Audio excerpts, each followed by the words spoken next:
السلام علیکم dear students, آج ہمارا جو ٹاپک ہے وہ توحید۔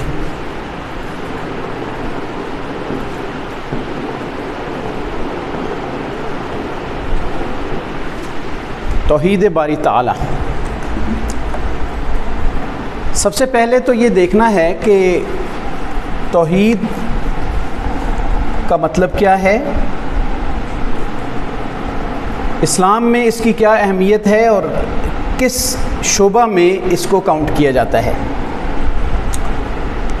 اسلام میں داخل ہونے کے لیے بنیادی عقائد ہیں جو اللہ رب العزت نے لازم قرار دیے ہیں انسانیت کے لیے کہ اگر اسلام میں آنا ہے تو یہ عقائد اختیار کرنا ضروری ہیں۔ عقیدہ کیا ہوتا ہے؟ عقیدہ کا جو لفظ ہے وہ عین قاف دال کے حروف اصلی سے نکلا ہے۔ جب بھی ہم کوئی کسی لفظ کا معنی معلوم کرنا چاہتے ہیں تو ہم اس کے روٹ ورڈز کو دیکھتے ہیں کہ روٹ ورڈز کون سے ہیں، اس کے حروف اصلی کون سے ہیں، اس سے اس کا معنی جو ہے وہ سمجھ میں آتا ہے۔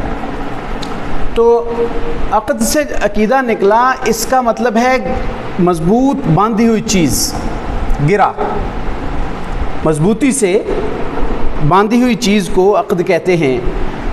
عقیدہ کو عقیدہ اس لیے کہا جاتا ہے کہ یہ ہمارے ان مضبوط اور پختہ نظریات کا نام ہوتا ہے، ان پختہ نظریات کو عقیدہ کہا جاتا ہے جس کی بنیاد پہ ہمارا ایمان کھڑا ہوتا ہے، ہمارے ایمان کی بیس ہوتی ہے۔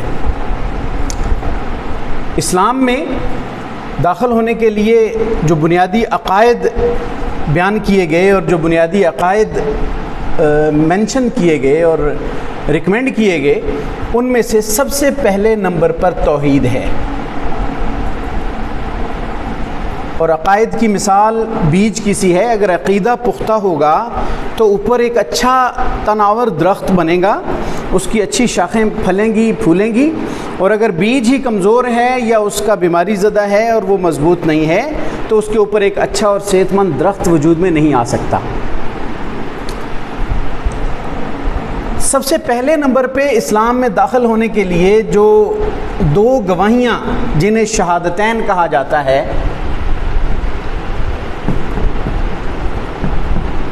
وہ ہیں نمبر 1 توحید اور نمبر 2 رسالت۔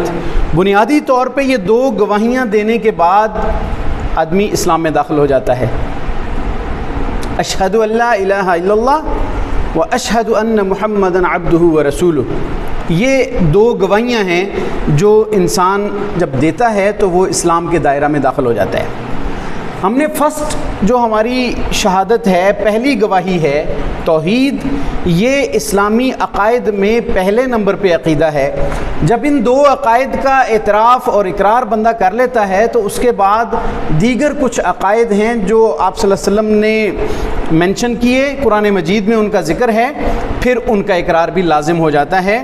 ایمان مفصل اور ایمان مجمل میں ان چیزوں کو تفصیل سے ذکر کیا گیا ہے، لیکن آج ہم توحید کے بارے میں ڈسکس کریں گے کہ توحید کسے کہتے ہیں۔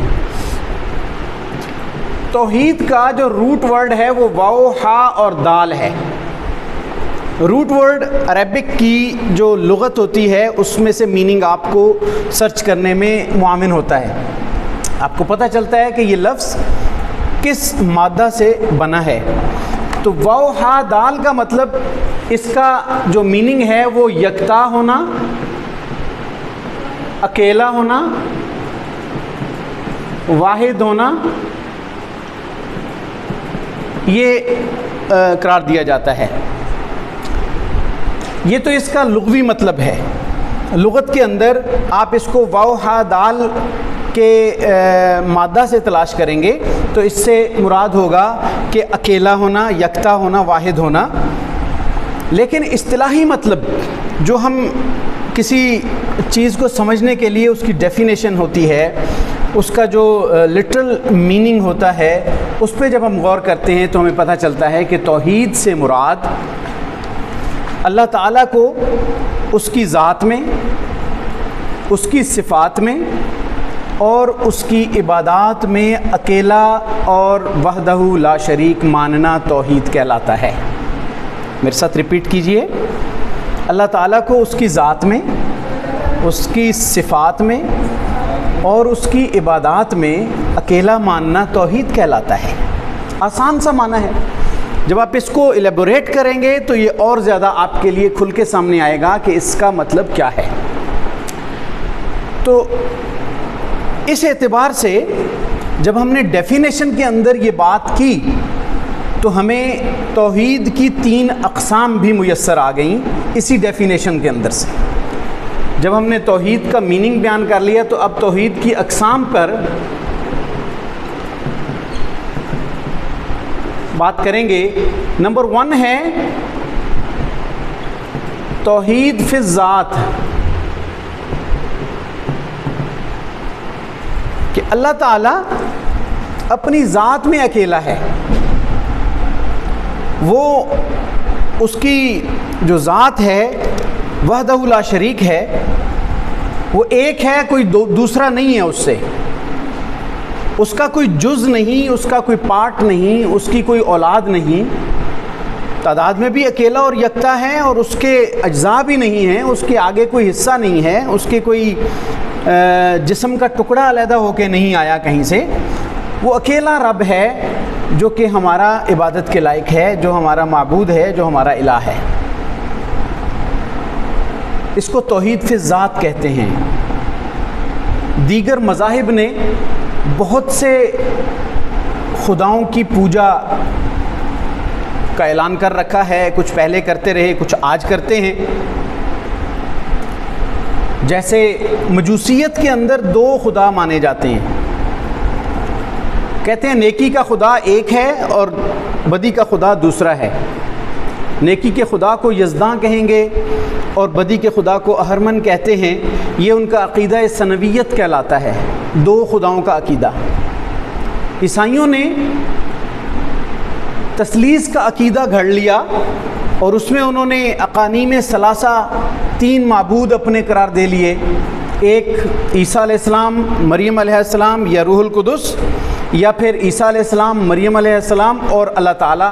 وہ کہتے ہیں یہ 3 الگ الگ خدا ہیں اور مل کر ایک خدا بنتا ہے، عقیدہ تثلیث ہے۔ قرآن نے اس کا بھی رد کیا، وَلَا تَقُولُوا ثَلَاثَةً، 3 مت کہو۔ تثلیث کے عقیدے کا رد کیا قرآن مجید نے، اور قرآن نے کیا کہا؟ قُلْ هُوَ اللَّهُ أَحَدٌ، کہہ دیجئے کہ اللہ ایک ہے، اللہ الصمد، اللہ بے نیاز ہے، لم یلد ولم یولد، نہ تو اس نے کسی کو جنا اور نہ وہ خود کسی سے جنا گیا۔ اللہ رب العزت کی ذات کے اکیلے ہونے کا اعلان قرآن میں جگہ جگہ ہوا۔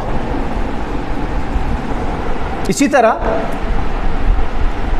فرشتوں کو خدا کی بیٹیاں قرار دیا مشرکین مکہ نے، اللہ رب العزت نے اس کا بھی قرآن مجید میں رد کیا کہ اللہ تعالیٰ اولادوں سے پاک ہے۔ عیسائیوں نے عیسیٰ علیہ السلام کو اللہ کا بیٹا بنا لیا، یہودیوں نے عزیر علیہ السلام کو اللہ کا بیٹا بنا لیا۔ وقالت اليہود عزیر ابن اللہ وقالت النصارى المسیح ابن اللہ، عیسائیوں نے کہا کہ عیسیٰ علیہ السلام اللہ کے بیٹے ہیں، یہودیوں نے کہا عزیر علیہ السلام اللہ کے بیٹے ہیں۔ تو اللہ رب العزت نے فرمایا ذالک قولہم بافواہہم، یہ ان کے اپنے منہ کی گھڑی ہوئی باتیں ہیں، اس کے اندر کوئی ریئلٹی نہیں ہے۔ تو ذات میں اللہ اکیلا ہے، یہ ہمیں توحید میں اقرار کرنا ہوتا ہے۔ پہلی چیز کہ اللہ ذات میں اکیلا ہے، دوسری چیز کہ اللہ تعالیٰ صفات میں اکیلا ہے۔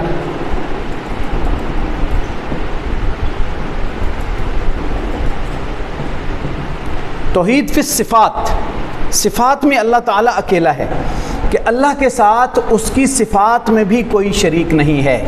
قرآن مجید میں واضح طور پر ارشاد ہوتا ہے لیس کمثلہ شیء، اس جیسی کوئی ذات نہیں ہے، اس جیسی، اس کی مثل کوئی ہے ہی نہیں ہے۔ لا تضربوا للہ الامثال، اللہ کے ساتھ کوئی مثالیں بیان بھی نہ کرو۔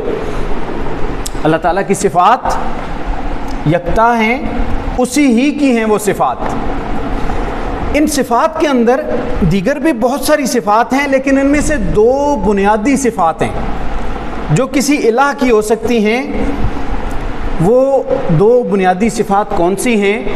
وہ ایک اس میں سے سب کچھ کرنے پر قادر، یعنی قادر مطلق کہہ لیں آپ،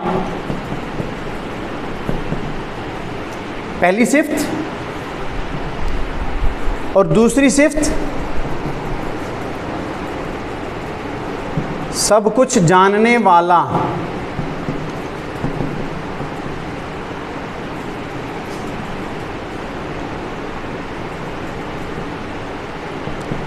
عالم الغیب والشہادہ، قرآن نے اس کو یوں بیان کیا۔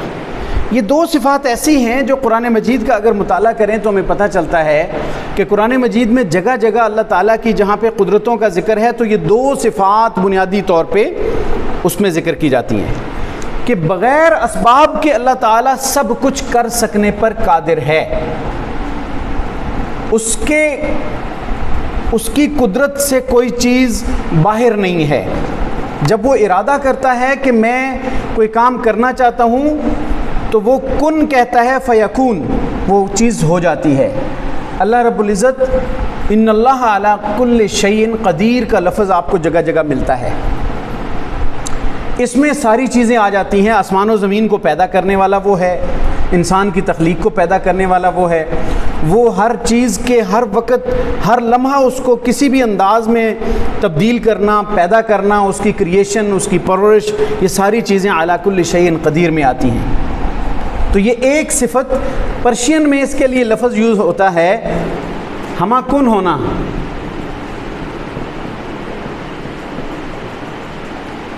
سب کچھ کر سکنے والا ہونا، اس کے احاطہ قدرت سے کوئی چیز باہر نہیں ہے۔ یہ صرف اللہ کے اندر ہے اور کسی کے اندر نہیں ہے کہ کوئی ہر وقت ہر ایک کام کرنے پہ قادر ہو اور اس کی قدرت سے باہر نہ ہو۔ یہ پہلی صفت، سب کچھ کر سکنے پہ قادر ہونا، یہ اللہ کے علاوہ کسی اور کے اندر نہیں ہے۔ یہ الہ کی صفات ہوتی ہیں۔ اللہ تعالیٰ ہمارا الہ ہے، ہمارا رب ہے، اس کی یہ پہلی بنیادی صفت ہے کہ وہ سب کچھ کر سکنے پر قادر ہے، اس کے احاطہ قدرت سے کوئی چیز باہر نہیں ہے۔ دوسری صفت جو الہ کی ہو سکتی ہے وہ ہے سب کچھ جاننے والا، ظاہر کو بھی اور پوشیدہ کو بھی وہ جاننے والا ہے، وداؤٹ اینی سورس، بغیر کسی سبب کے جانتا ہے۔ اس کے علم سے باہر دنیا کی کوئی چیز نہیں ہے۔ سمندر کی تہوں میں کیا ہو رہا ہے کون جانتا ہے کہ نیچے کیا چیز ہے؟ یہ صرف اللہ کی ذات جانتی ہے۔ خلاؤں کی بلندیوں میں کیا ہو رہا ہے، وہاں پہ کیسے چیزیں بن رہی ہیں، ٹوٹ رہی ہیں، مینج ہو رہی ہیں، یہ اللہ کی قدرت میں ہے، اللہ تعالیٰ اس کو جانتا ہے۔ ہمارے دلوں کے اندر کیا وساوس اٹھتے ہیں، کیا باتیں آتی ہیں، یہ اللہ کی ذات جانتی ہے۔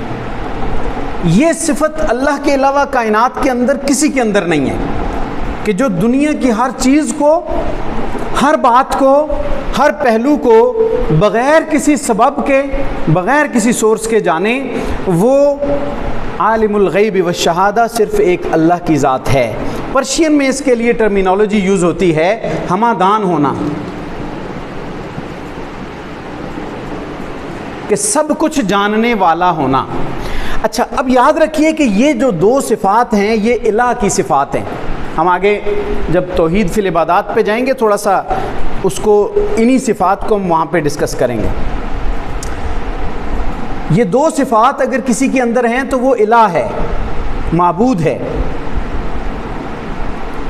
یہی دو صفات اللہ کے ساتھ مختص ہیں، اللہ کے علاوہ کسی اور کے اندر نہیں ہے، کہ وہ بغیر اسباب کے ان دو بڑے اہم امور پر قادر ہے۔ تو اللہ کی یہ جو صفات ہیں یہ کسی اور کے اندر نہیں ہیں۔ اسی کے اندر پھر بغیر سبب کے پیدا کرنا، بغیر سبب کے بارشیں برسانا، بغیر سبب کے اللہ رب العزت جو ہے وہ روزی دینا، یہ ساری چیزیں اللہ کے قدرت میں آتی ہیں۔ تو بنیادی یہ دو صفات ہیں، اس کے علاوہ خالق ہونا، مالک ہونا، رازق ہونا، قیامت قائم کرنے والا، دنیا کو پالنے والا، بارشیں برسانے والا، یہ ساری صفات اللہ رب العزت کی ہیں جو اس کے ضمن میں اللہ تعالیٰ کے ساتھ مختص ہیں۔ کسی حد تک وہ صفات انسان کے اندر ہوتی ہیں، جیسے اللہ رب العزت سمیع ہے، سننے والا ہے، انسان بھی سننے والا ہے، لیکن اللہ کا سننے والا ہونا بغیر کسی سبب کے ہے۔ وہ ان چیزوں کو بھی سنتا ہے جہاں تک ہماری ایکسیس نہیں ہے، لیکن ہم سنتے ہیں کسی سبب کے ساتھ، اس لیے ہمارا سمیع ہونا اور اللہ کا سمیع ہونا اس میں بہت بڑا فرق ہے۔ مخلوق کو اللہ نے دیکھنے والا بنایا ہے، لیکن ہم وہی چیز دیکھتے ہیں جو ہمارے سامنے ہے، یا کسی سورس کے ذریعے ہم کہیں اور سے کچھ چیز دیکھتے ہیں، لیکن اللہ رب العزت ان سورسز کا محتاج نہیں ہے۔ اللہ تعالیٰ غائبانہ چیزوں کو دیکھ سکتا ہے، غائبانہ سنتا ہے، غائبانہ پکاریں سنتا ہے، غائبانہ انسان کے حالات سے واقف ہے، ہم سورسز کے ساتھ واقف ہیں۔ اگر کسی نے کہا دیوار کی پرلی طرف کیا چیز ہے، کسی نے سیڑھی لگا کے دیکھا تو اس نے سورس یوز کیا، کسی نے کیمرہ لگا کے دیکھا تو سورس یوز کیا۔ اللہ تعالیٰ پردوں کی اوٹ سے بھی واقف ہے، زمین کی تہوں میں کیا کچھ ہو رہا ہے وہ واقف ہے، وہ وداؤٹ اینی سورس، اور یہ خدا ہی ہو سکتا ہے۔ تو یہ بنیادی طور پر ہم نے اللہ کو اس کی صفات میں بھی اکیلا ماننا ہے۔ جب ہم کہتے ہیں الحمدللہ تو اس کا مطلب بھی یہی ہے کہ تمام وہ تعریفیں جو کسی الہ کی ہو سکتی ہیں وہ صرف اللہ کے لیے خاص ہیں۔ تمام تعریفیں جو کسی الہ کی ہو سکتی ہیں، یعنی ہمہ کن ہونا، ہمہ دان ہونا، سب کچھ کرنے والا، سب کچھ جاننے والا، یہ صرف اللہ تعالیٰ کے ساتھ مختص ہیں۔ الحمدللہ کا مطلب بھی یہ ہے۔ تیسرے نمبر پہ میں نے آپ کو ڈیفینیشن میں جو بات بتائی تھی کہ اللہ تعالیٰ کو اس کی ذات میں، اس کی صفات میں اور اس کی عبادات میں اکیلا اور وحدہ لا شریک ماننا، تو ڈیفینیشن کے اندر سے ہی تیسری بات کہ اس کو ہم کہیں گے توحید فی الذات، توحید فی العبادات۔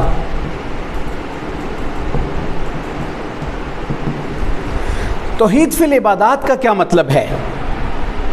ہم نے جب کلمہ کا اقرار کیا تو ہم نے اس توحید کا اقرار شہادت کے اندر کیا ہے۔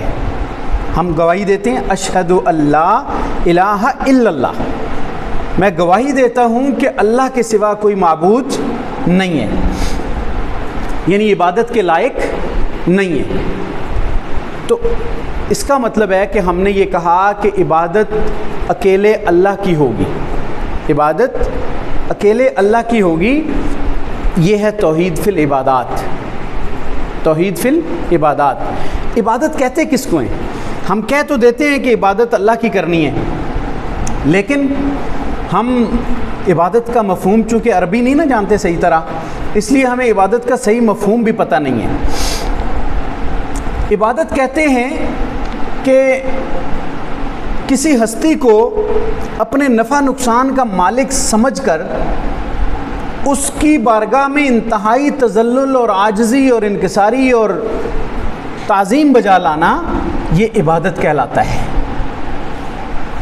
جس کو ان دو اختیارات کا مالک سمجھنا، ان دو صفات کا مالک سمجھ کے کسی کے آگے تعظیم بجا لانا کہ یہ میری غائبانہ پکاروں کو سنتا ہے، میرے مسائل کو حل کرتا ہے، میں اس کے آگے سجدہ کر رہا ہوں، رکوع کر رہا ہوں، طواف کر رہا ہوں، میں اس کی عبادت بجا لا رہا ہوں، یہ ہے عبادت۔ اب اس اعتبار سے اگر ہم عبادت کی تعریف سمجھ گئے ہیں تو ہم دیکھتے ہیں کہ عبادت کی تین قسمیں ہیں۔ کتنی قسمیں ہیں؟ تین۔ نمبر 1 سب سے پہلے آ جاتی ہے بدنی عبادت۔ بدنی عبادت کا مطلب ہے کہ وہ عبادت جو ہمارے جسم سے، ہمارے اعضاء سے، ہمارے آرگنز کے ساتھ جو بجا لائی جائے وہ بدنی عبادت کہلاتی ہے۔ وہ بھی اللہ کے لیے، ہم نے اللہ کی عبادت کرنی ہے۔ ہم اگر رکوع کر رہے ہیں تو ہماری باڈی انوالو ہے، ہم سجدہ کر رہے ہیں تو ہمارا جسم انوالو ہے، ہم روزہ رکھ رہے ہیں تو ہمارا جسم انوالو ہے، ہم طواف کر رہے ہیں تو ہمارا جسم انوالو ہے۔ تو یہ جو طواف کرنا ہے، یہ جو رکوع کرنا ہے، یہ سجدہ کرنا ہے، یہ صرف اللہ کے لیے کیا جا سکتا ہے۔ جب یہ دو کانسیپٹ رکھ کے سجدہ کیا تو یہ خالص عبادت کا سجدہ ہے۔ اس سجدے کو تو اللہ کے علاوہ کسی اور کے لیے کبھی بھی جائز نہیں رکھا گیا. لیکن جیسا کہ سابقہ قوموں کے حالات اور شریعتوں کو پڑھنے کے بعد کچھ ایسے کلوز ملتے ہیں کہ پہلی قوموں میں تعظیم کا سجدہ، جس کے اندر یہ دو کانسیپٹ نہیں ہوتے تھے، صرف تعظیم ہوتی تھی کہ اپنے کسی بڑے کی تعظیم کر لی، کسی نبی کی تعظیم کر لی. جیسے آدم علیہ السلام کے لیے اللہ نے فرمایا تھا فرشتوں کو کہ ان کی تعظیماً ان کا سجدہ کرو، تو چاہے تو وہ ان کو قبلہ رخ سمجھ کے ان کا سجدہ کیا گیا ہو یا ان کی تعظیم کے لیے کروایا گیا ہو، دونوں صورتوں میں وہ تعظیم تھی. اسی طرح حضرت یوسف علیہ السلام کے بھائیوں کو جب وہ آئے ادھر مصر کے اندر تو انہوں نے کہا جی کہ ان کو کہا گیا کہ سجدہ کرو، وہ واقعہ جو آتا ہے تو وہ بھی تعظیم کا سجدہ تھا. لیکن امت مسلمہ کے لیے اللہ رب العزت نے تعظیم کا سجدہ بھی حرام قرار دے دیا ہے، تعظیم کا سجدہ بھی حرام قرار دے دیا ہے. عبادت کا سجدہ آدم علیہ السلام سے لے کے قیامت تک کے لیے اللہ رب العزت نے کسی شریعت میں جائز نہیں رکھا کہ وہ اللہ کے علاوہ کسی اور کو عبادت کا سجدہ کرے، اس کانسیپٹ کے ساتھ کہ میں جس کو سجدہ کر رہا ہوں وہ میرے حالات سے واقف ہے اور سب کچھ کر سکنے پہ قادر ہے. یہ تو شرک ہو جائے گا. ہم شرک کی بحث بعد میں کریں گے، اس کو ڈیٹیل سے ڈسکس کریں گے. عبادت کا سجدہ ذہن میں رکھیے گا کہ ہمیشہ کے لیے اللہ رب العزت نے اس کو کسی اور کے لیے جائز نہیں رکھا. تعظیم کا سجدہ پہلی قوموں میں جائز تھا، لیکن اس امت کے لیے اللہ رب العزت نے اس کو بھی حرام قرار دے دیا. کچھ صحابہ کرام گئے دیگر ممالک کے اندر، انہوں نے دیکھا کہ رسول اللہ صلی اللہ علیہ وسلم سے آ کے ذکر کیا کہ یا رسول اللہ صلی اللہ علیہ وسلم، ہم نے دیکھا ہے فلاں فلاں قوموں کے اندر وہاں پہ جو ہے نا وہ لوگ اپنے بادشاہوں کو سجدہ کرتے ہیں، تعظیم بجا لاتے ہیں، تو آپ تو ان سے زیادہ مستحق ہیں کہ ہم آپ کو سجدہ کریں، تو آپ ہمیں اجازت دیں کہ ہم بھی آپ کو سجدہ کیا کریں. تو آپ علیہ الصلوۃ والسلام نے ارشاد فرمایا کہ یہ سجدہ تعظیم کا سجدہ میری امت کے لیے حرام قرار دے دیا گیا ہے، اور اگر یہ جائز ہوتا کسی اور کو اللہ کے علاوہ سجدہ کرنا تو میں عورتوں کو حکم دیتا کہ وہ اپنے خامدوں کو سجدہ کریں. یعنی یہ اس موقع پر آپ صلی اللہ علیہ وسلم نے ارشاد فرمایا. گویا کہ تعظیم کا سجدہ بھی ہماری امت کے لیے کیا ہے؟ حرام ہے. اور عبادت کا سجدہ جو ہے وہ تو شرک ہے، سراسر ایمان سے ہاتھ دھو بیٹھتا ہے انسان. تو عبادت کے اندر بدنی عبادت ہے جو ہمارے جسم سے انوالو ہوتی ہے، کسی کے آگے جھکنا اس نیت سے کہ وہ میرے حالات سے واقف ہے، وہ سب کچھ جانتا ہے، سب کچھ کر سکتا ہے. ان دو صفات کا حامل سمجھ کر کسی کے آگے جھکا جائے گا تو یہ کیا ہو جائے گا؟ شرک ہو جائے گا. یہ ہم پھر لا الہ الا اللہ کہنے میں سچے نہیں رہیں گے. اگر کسی قبر کا طواف اس لیے کیا جائے کہ یہ قبر والا میرے سارے حالات سے واقف ہے، میرے سارے مسائل حل کر سکتا ہے، تو اس قبر کا وہ عبادت ہو رہی ہے، قبر والے کی عبادت ہو رہی ہے. کسی بت کا طواف کیا جائے گا، خانہ کعبہ کا جو طواف کیا جاتا ہے تو ہم خانہ کعبہ کو سجدہ نہیں کرتے، ہم خانہ کعبہ کا جو ہے وہ عبادت نہیں کرتے. خانہ کعبہ تو مسلمانوں کے لیے ڈائریکشن ہے، سمت ہے، اور اس سمت کی ہم جو ہے وہ کرتے ہیں، اس ڈائریکشن میں عبادت کرتے ہیں. عبادت کس کی ہوتی ہے وہاں پہ بھی؟ اللہ تعالیٰ کی، اللہ کی عبادت ہوتی ہے. تو اللہ تعالیٰ کی عبادت بدن کے ساتھ جب روزہ رکھتا ہے انسان اللہ کی خوشنودی کے لیے رکھتا ہے. حجر اسود کو ہم بوسہ دیتے ہیں تو وہ بھی کیا ہے؟ وہ عبادت ہے، لیکن حجر اسود کی نہیں ہے، وہ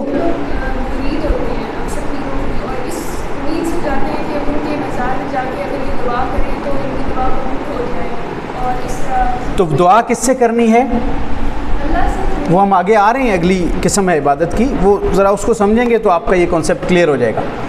دعا عبادت ہے، اور عبادت ہم کس کی کرتے ہیں؟ مسلمان کیا دعویٰ کرتا ہے کہ ہم اللہ تیری عبادت کرتے ہیں. تو جب عبادت اللہ کی کرنی ہے تو کسی اور سے پھر اس انداز سے دعا کرنے کا کیا مطلب ہے؟ کسی کے لیے دعا کر سکتے ہیں یا کسی سے اپنے لیے دعا کروا سکتے ہیں. میں اس کو آگے ایلیبوریٹ کرتا ہوں تھوڑا سا. تو بدنی عبادت خالص کس کے لیے ہے؟ اللہ کے لیے. جسم سے جو بھی عبادت سرزد ہوتی ہے، جو کی جاتی ہے، وہ بھی اللہ کے لیے کریں گے تو ہم توحید فی العبادت کر رہے ہوں گے. دوسری ہے مالی عبادت. مال کے ذریعے جو عبادت کی جاتی ہے وہ بھی خالص اللہ کی کرنی ہے. مال کے ذریعے کی جانے والی عبادت کون سی ہوتی ہے؟ ہم زکوٰۃ دیتے ہیں، صدقات دیتے ہیں، خیرات کرتا ہے انسان. ابھی ریسنٹلی قربانی کا عمل گزرا، قربانی کرتے ہیں، کس کے نام کی کرتے ہیں؟ اللہ کے نام کی۔ اگر کوئی زکوٰۃ، صدقہ، خیرات، قربانی، اسی طرح نظر دینا، یہ اللہ کے نام پہ نظر مانی جاتی ہے۔ قرآن مجید میں سورۃ آل عمران میں آتا ہے، حضرت مریم علیہ السلام کی والدہ نے کہا تھا رب انی نظرت لک ما فی بطنی محررا، کہ اللہ میں اپنے جو میری جو اولاد ہوگی میں اس کو آپ کے نام پہ آزاد کرنے کی نظر مانتی ہوں۔ تو اب یہ جو نظر ہے کس کے نام کی ماننی ہوتی ہے؟ اللہ کے نام کی۔ اسی طرح نیاز دینا یہ بھی ایک صدقہ کی اور خیرات کی قسم ہے۔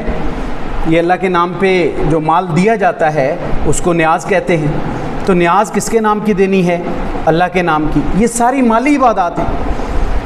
اگر کسی نے کسی اپنے بت کی خوشنودی کے لیے، کسی بزرگ ہستی کی خوشنودی کے لیے، اس کی رضا کے لیے جانور قربان کیا، اس نیت سے کہ بھئی یہ تو میرے حالات سے واقف ہے اور میری مشکلات دور کرنے پہ قادر ہے، سب کچھ جانتا ہے، اور وہ خوش ہوگا اگر میں اس کے نام کی قربانی دوں گا، اور اگر نہیں دوں گا تو وہ ناراض ہو جائے گا، تو یہ گویا کہ ہم اس کی عبادت کر رہے ہیں۔ اس اینگل سے سمجھایا نہیں جاتا، عبادت کا مفہوم اس اینگل سے سمجھایا نہیں جاتا، جس کی وجہ سے ہمارے معاشرے میں بڑے مس کانسیپٹ موجود ہوتے ہیں، اور وہی مس کانسیپٹس پھر جھگڑوں کی شکل اختیار کر لیتے ہیں۔ تو اللہ کے ساتھ تعلق کی بات ہے اور اس کو بڑی کلیئرٹی کے ساتھ سمجھنا چاہیے۔ اب زکوٰۃ عبادت ہے، مال کے ذریعے دی جانے والی عبادت ہے۔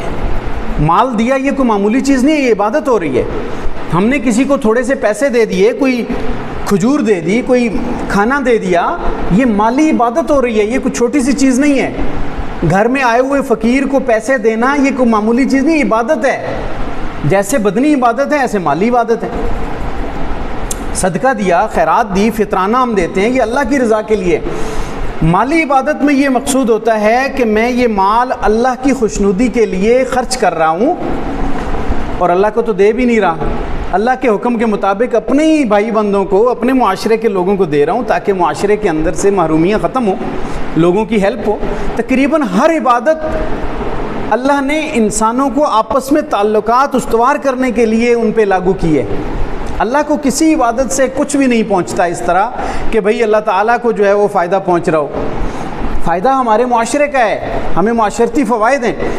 تو جب عبادات مالی جو ہیں، جب ہم لوگوں کو مال دیتے ہیں تو وہ ہماری عبادت بن رہی ہوتی ہے، اور اس عبادت کو اللہ تعالیٰ اسی کے اخلاص کے مطابق قبول کرتا ہے یا رد کرتا ہے۔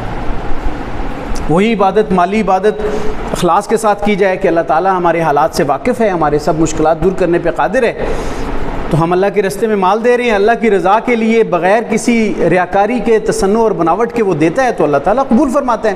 لیکن حدیثوں میں یہ چیز بھی مینشن ہوگی کہ اگر کسی نے ریاکاری کرنے کے لیے مال دیا تو وہ بس اس نے ریاکاری حاصل کر لی، لوگوں میں واہ واہ حاصل کر لی، قیامت والے دن اس میں کوئی حصہ نہیں ہوگا۔ تو یہ مالی عبادات، نظر دینا، نیاز دینا، یہ عبادات ہیں۔ ہم نظر بھی اللہ کے نام کی دیں گے، نیاز بھی اللہ کے نام کی دیں گے، تو یہ اللہ ہی کی عبادت ہو جائے گی۔ ہاں، اس کے ثواب کے لیے ہم دعا کر سکتے ہیں کہ یا اللہ میں نے تیرے نام کی نظر دی ہے، تیرے نام پہ نیاز تقسیم کی ہے، اس کا ثواب میرے باپ کو، دادا کو، بزرگوں کو، نبیوں کو، ولیوں کو، صحابہ کو پہنچا دے۔ اللہ تعالیٰ کے پاس بڑی وسعت ہے ثواب کی، اللہ تعالیٰ اس کو سب تک پہنچانے پہ قادر ہے۔ بات سمجھ رہے ہیں نا؟ تو ادروائز یہ عبادت اللہ کی ہے اور اللہ کی خوشنودی کے لیے کرنی ہے، اللہ کی رضا کے لیے مال تقسیم کرنا ہے، مال دینا ہے، مال بانٹنا ہے، یہ ساری کیا ہے؟ مالی عبادت ہے۔ ہر عبادت کسی نہ کسی شعبے میں کاؤنٹ ہوتی ہے، جیسے نماز خالص بدنی عبادت ہے، روزہ خالص بدنی عبادت ہے، قربانی اور زکوٰۃ خالص مالی عبادت ہے، اور حج جو ہے یہ ساری قسم کی عبادات کا مجموعہ ہے، مالی عبادت بھی ہے، بدنی عبادت بھی ہے، اور آگے ہم تیسری جو ذکر کریں گے زبانی عبادت وہ بھی ہے۔ تو تیسرے نمبر پہ آتا ہے زبانی عبادت۔ زبانی عبادت کا کیا مطلب ہے؟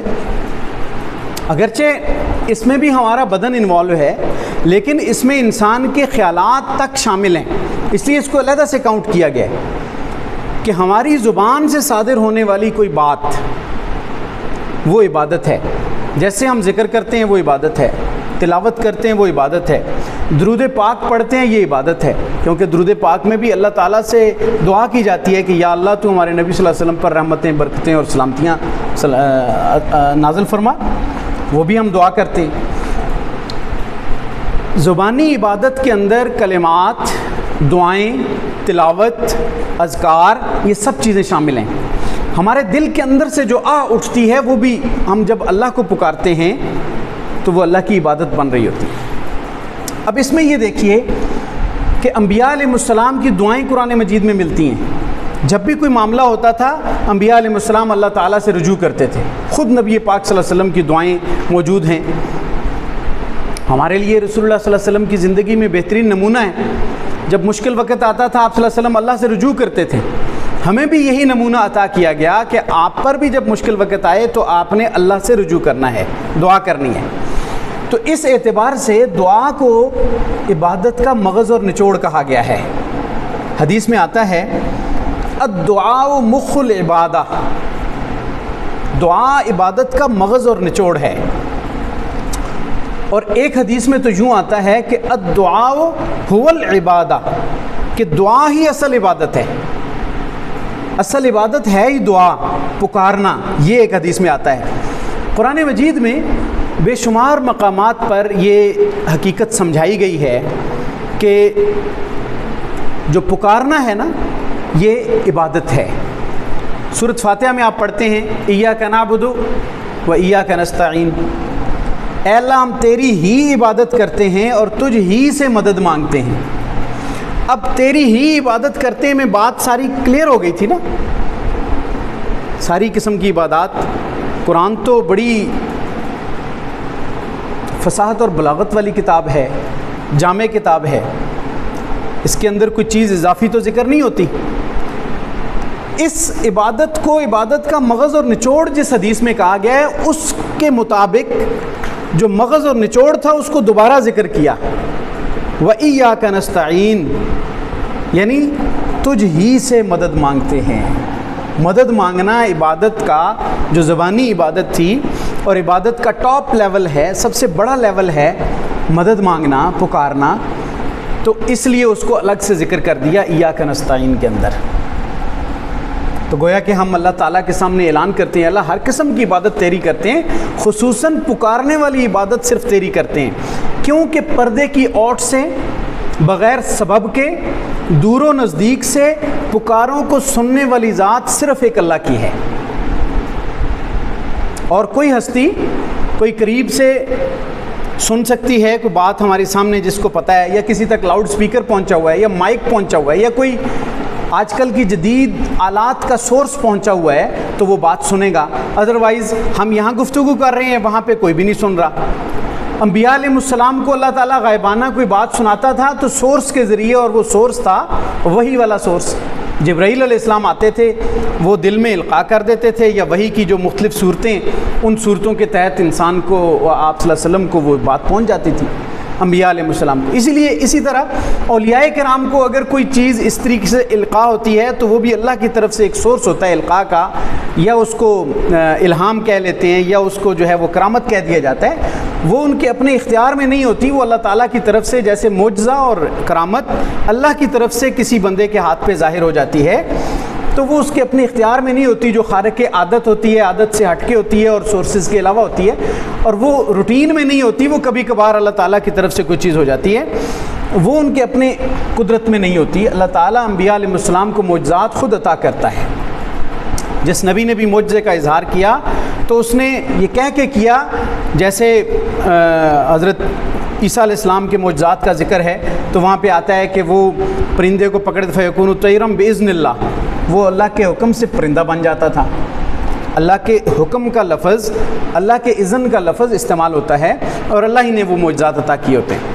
تو وہ سورسز سے ہٹ کے, ادروائز سورسز سے ہٹ کے پکاروں کو سننے والی ذات صرف ایک اللہ کی ہے. کوئی ایسی ہستی نہیں ہے دنیا کے اندر جو ان سورسز سے ہٹ کے مافوق الاسباب, اسباب سے ماورا بات سن سکے، پکار سن سکے، ہماری دل کی جو آہ ہے وہ سن سکے۔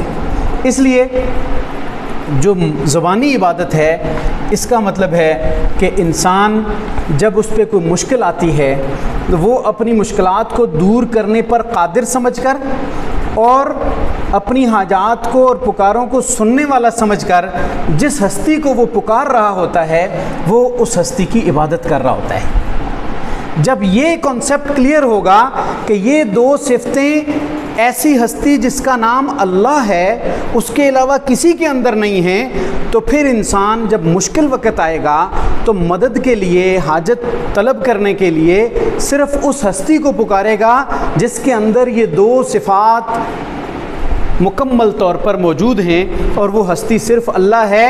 اللہ نے قرآن میں جگہ جگہ یہ دعویٰ کیا ہے کہ یہ صفتیں میرے پاس ہیں، کسی اور کے پاس ہیں تو دکھاؤ۔ میں نے سب کچھ پیدا کیا اور جن کو تم پکارتے ہو وہ تو خود پیدا کیے ہوئے ہیں، اور جس نے سب کچھ پیدا کیا اور جس نے کچھ بھی پیدا نہیں کیا وہ برابر ہو سکتے ہیں؟ افمن یخلق کما لا یخلق، جس نے سب کچھ پیدا کیا وہ اور جس نے کچھ بھی پیدا نہیں کیا وہ برابر ہو سکتے ہیں؟ لا یخلقون شیئا، انہوں نے تو کچھ بھی پیدا نہیں کیا، وہم یخلقون، وہ تو خود پیدا کیے ہوئے ہیں۔ اللہ تعالیٰ تو خالق ہے، تو اس کے اندر یہ دو صفات موجود ہیں اور کسی کی ہستی کے اندر موجود نہیں ہیں۔ اس لیے جب مشکل آئے تو ایاک نعبد و ایاک نستعین کا وعدہ اللہ سے جو کیا ہوا ہے وہ پورا کرتے ہوئے انسان کو صرف اللہ کو پکارنا چاہیے۔ یہ ہے توحید فی العبادات، عبادات میں سے زبانی عبادت کی توحید کہ ہم اللہ تجھے ہی پکارتے ہیں۔ پھر ہم لا الہ الا اللہ کہنے میں سچے ہیں کہ اللہ تیرے علاوہ عبادت کے لائق کوئی نہیں ہے، یعنی ہر قسم کی عبادت تیرے لائق ہے، تو ہی عبادت کے لائق ہے۔ اور پھر ہم ایاک نعبد و ایاک نستعین کہنے میں سچے ہوں گے کہ یا اللہ ہم تیری ہی عبادت کرتے ہیں اور تجھ ہی سے مدد مانگتے ہیں۔ بعض اوقات ایسے ہوتا ہے معاشرے کے اندر کہ ہماری پریکٹس تو اس کی اپوزٹ ہے، لیکن نماز کے اندر ہم یہ اقرار کر رہے ہوتے ہیں اللہ ہم تیری ہی عبادت کرتے ہیں اور تجھ ہی سے مدد مانگتے ہیں۔ ہم لا الہ الا اللہ کہہ کے اپنے آپ کو مسلمان تو کہہ رہے ہوتے ہیں، لیکن ہم پکاریں کسی اور کی کر رہے ہوتے ہیں، حاجات کسی اور سے طلب کر رہے ہوتے ہیں، چاہے وہ انبیاء ہوں، اولیاء ہوں، جنات ہوں، بزرگ ہستیاں ہوں، فرشتے ہوں۔ یہ سب اللہ رب العزت نے فرما دیا کہ یہ میری مخلوق ہے، اور عبادت خالق کی ہوتی ہے، مخلوق کی نہیں ہوتی۔ یہ سارے امور تو عبادت ہیں۔ اگر ان امور کو بحیثیت عبادت نہیں سمجھا جائے گا تو پھر جگہ جگہ سجدے بھی ہوں گے، جگہ جگہ مال بھی کسی اور کی خوشنودی کے لیے قربان کیا جائے گا، دیا جائے گا، ان کے نام کی جو ہے نا وہ نظر و نیاز اور منتیں منوتیاں کی جائیں گی، پھر اور ہستیوں کو پکارا بھی جائے گا، کیونکہ ہم ان چیزوں کو عبادت سمجھتے نہیں ہیں۔ ہم کہتے ہیں صرف نماز عبادت ہے، حج عبادت ہے، بس ہم ان کو عبادات سمجھتے ہیں، روزہ عبادت ہے۔ ہم ان ساری عبادات کی جو پہلو ہیں ان کو سمجھتے نہیں ہیں۔ جب ہم ان کو سمجھیں گے پھر ہمیں پتہ چلے گا ہم نے تو یہ وعدہ کر رکھا ہے کہ یا اللہ عبادت کا لائق تو تیرے سوا کوئی ہے ہی نہیں۔ پھر ہم یہ سمجھ سکیں گے کہ یا اللہ عبادت تو صرف تیری کرنی ہے۔ تو جب ہم یہ سمجھیں گے پھر انشاءاللہ ہمیں پتہ چلے گا۔ تو یہ توحید کی تین اقسام ہو گئیں کہ توحید فی الذات، توحید فی الصفات اور توحید فی العبادات۔ جب ہم ان تینوں قسم کی عبادات کو اللہ کے ساتھ خاص کریں گے تو پھر ہم وحدانیت الہی کا اقرار کر رہے ہوں گے کہ اللہ عبادت کے لائق بھی تو ہے۔ پھر ہمیں یہ آیت سمجھ آئے گی وَمَن نَّصْرُ إِلَّا مِنْ عِنْدِ اللَّهِ، اللہ کے علاوہ مدد کوئی نہیں کر سکتا۔ پھر ہمیں یہ بات سمجھ آئے گی کہ آسمان و زمین کے اندر قُلْ لَا يَعْلَمُ مَنْ فِي السَّمَاوَاتِ وَالْأَرْضِ الْغَيْبَ إِلَّا اللَّهُ، کہ آسمان و زمین میں جو بھی کوئی چھپی ہوئی چیزیں ہیں یا کوئی ظاہر ہیں اللہ کے علاوہ کوئی نہیں جانتا۔ من فی السماوات، آسمان و زمین میں جو کوئی ہستیاں ہیں کوئی بھی اللہ رب العزت کے ساتھ اس صفت کا شریک نہیں ہے کہ وہ سب کچھ جانتا ہو۔ عالم الغیب والشہادہ، پھر ہمیں پتہ چلے گا کہ وہ ظاہر اور پوشیدہ چیزوں کو جاننے والی ذات ایک اللہ کی ہے۔ یہی تو وہ امتیازی صفت تھی جو اللہ تعالیٰ نے اسلام کی صورت میں مسلمانوں کو عطا فرمائی۔ باقی لوگ بھی اللہ کو مانتے تھے، اللہ کی صفات کا اقرار کرتے تھے، یہ کہا کرتے تھے بارش اللہ برساتا ہے، رزق اللہ دیتا ہے، پیدا اللہ کرتا ہے، یہ سب وہ اقرار کرتے تھے۔ مشرکین مکہ کا یہ اقرار قرآن مجید میں جگہ جگہ موجود ہے۔ وَلَئِن سَأَلْتَهُم مَّنْ خَلَقَ السَّمَاوَاتِ وَالْأَرْضَ لَيَقُولُنَّ اللَّهُ، اگر آپ ان سے پوچھتے ہیں کہ آسمان و زمین کو کس نے پیدا کیا، وہ ضرور کہیں گے کہ اللہ تعالیٰ نے پیدا کیا۔ اس طرح کی ساری چیزیں وہ کہتے تھے، لیکن وہ اپنے کچھ مقرب اللہ تعالیٰ کے مقرب بندوں کی اسی طرح کی تعظیم میں لگ گئے تھے جو عبادت میں چلی گئی تھی۔ وہ کہتے تھے کہ ہم ان کی جو ما نعبدہم الا لیقربونا الی اللہ زلفیٰ، ہم ان بزرگ ہستیوں کی اور اپنے یہ جو نبیوں کی اور جو پہلے بت بنا رکھے تھے ان کی ریپریزنٹیشن کے لیے بت بنائے ہوئے تھے، ان کی عبادت اور پرستش اس لیے کرتے ہیں کہ یہ ہمیں اللہ کے قریب کر دیں گے۔ ما نعبدہم الا لیقربونا الی اللہ زلفیٰ، تو وہ تو اس لیے وہ کہتے تھے ہم اللہ کو مانتے ہیں، وہ خانہ کعبہ کا حج نہیں کرتے تھے۔ ابو جہل حاجیوں کو ستو گول گول کے پلایا کرتا تھا، خانہ کعبہ تعمیر اس نے کیا تھا، لیکن وہ اللہ کو مانتے تھے، اللہ کا گھر کہتے تھے اس کو، عبداللہ اپنے بچوں کے نام رکھا کرتے تھے۔ ان کے لیے یہ نئی بات نہیں تھی، ابراہیم علیہ السلام کے فالوورز ہونے کا کلیم کرتے تھے کہ ہم ابراہیم علیہ السلام کو مانتے ہیں، ان کے پیروکاروں میں سے، لیکن اللہ تعالیٰ کے ساتھ اس انداز سے بزرگ ہستیوں کو دیکھیں، لات منات عزا حبل 4 بت تھے نا ان کے، یہ 4 بزرگ ہستیاں تھیں۔ اسی طرح جب خانہ کعبہ فتح مکہ ہوا تو آپ صلی اللہ علیہ وسلم نے حضرت علی رضی اللہ عنہ سے فرمایا تھا کہ ان بتوں کو توڑ دو جو خانہ کعبہ کے اندر رکھے ہوئے ہیں، تو کن کن کے بت تھے؟ ابراہیم علیہ السلام کا بت تھا، اسماعیل علیہ السلام کا، مریم علیہ السلام کا، اس طرح بزرگ ہستیوں کے بت تھے۔ ان بتوں کی تعظیم اس انداز سے کرتے تھے کہ یہ جو ہستیاں یہ ہماری پکاروں کو سنتی۔ ہمیشہ کی بات یاد رکھیے گا کہ صرف پتھر کی پوجا کسی نے نہیں کی، لکڑی کی پوجا کسی نے نہیں کی، اتنے بیوقوف نہیں ہوتے تھے وہ ہمیشہ سے آپ بت پرستی کی ہسٹری اٹھا کے دیکھیں تو جس ہستی کا بت بنایا جاتا تھا اس کے پیچھے کوئی پرسنالٹی ہوتی تھی۔ ہمارے ہمسائے انڈیا کے اندر جتنے بت بنائے ہوئے ہیں ان کے پیچھے کوئی پرسنالٹی ہے جس کو ڈسکس کرتے ہیں۔